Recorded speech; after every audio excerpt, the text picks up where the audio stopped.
ఓంకారమంత్ర సంయుక్తం నిత్యం ధ్యాయంతి యోగినః కామదం మోక్షదం తస్మై ఓంకారాయ నమో నమః.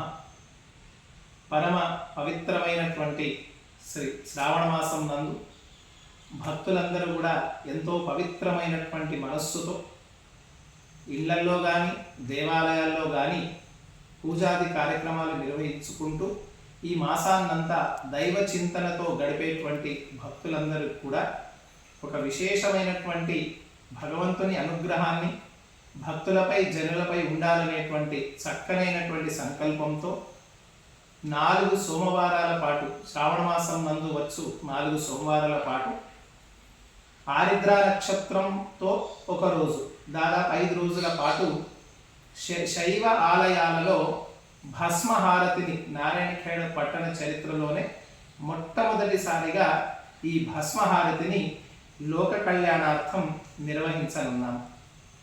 శాస్త్రం ఏం చెబుతుందంటే విభూతిరైశ్వర్యం. విభూతి అంటే అర్థం ఐశ్వర్యము అని, సర్వశ్రేష్టత్వం అని, గొప్పదనమని మనకు శాస్త్రాలు తెలియజేస్తున్నాయి.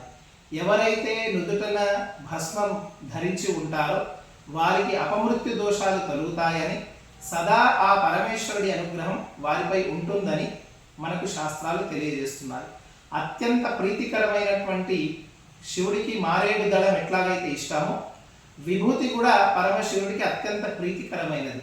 ఇందులో భాగంగా 4 సోమవారాల పాటు నారాయణఖేడ్ శైవ దేవాలయాల్లో పురాతనమైనటువంటి కాశీనాథ్ మందిరం నందు మొదటి సోమవారం, అదేవిధంగా చంద్రమౌళీశ్వర మార్కండేయ దేవాలయం నందు 2వ సోమవారం, శివ పంచాయతన అభయాంజనేయ స్వామి దేవాలయం నందు 3వ సోమవారం, అదేవిధంగా 4వ సోమవారము నగరేశ్వర మందిరం మార్వాడి గల్లి నందు, ఇక 5వ మంగళవారం రోజు ఆరిద్ర నక్షత్రం. సోమవారాలు ఎంత విశేషమో మనకు ఆరిద్ర నక్షత్రం శివుడి యొక్క జన్మ నక్షత్రం కాబట్టి ఆరిద్ర నక్షత్రం రోజు కల్పరాంజనేయ స్వామి దేవాలయంలో ఉన్నటువంటి శివుడికి విశేషమైనటువంటి భస్మహారతి ఈ వారాలలో సాయంత్రం 6 గంటల సమయంలో ఈ భస్మహారతిని భక్తుల యొక్క సమక్షంలో ఆలయ కమిటీ యొక్క మార్గదర్శకత్వంలో వేద పండితుల యొక్క మంత్రోచ్చారణల మధ్య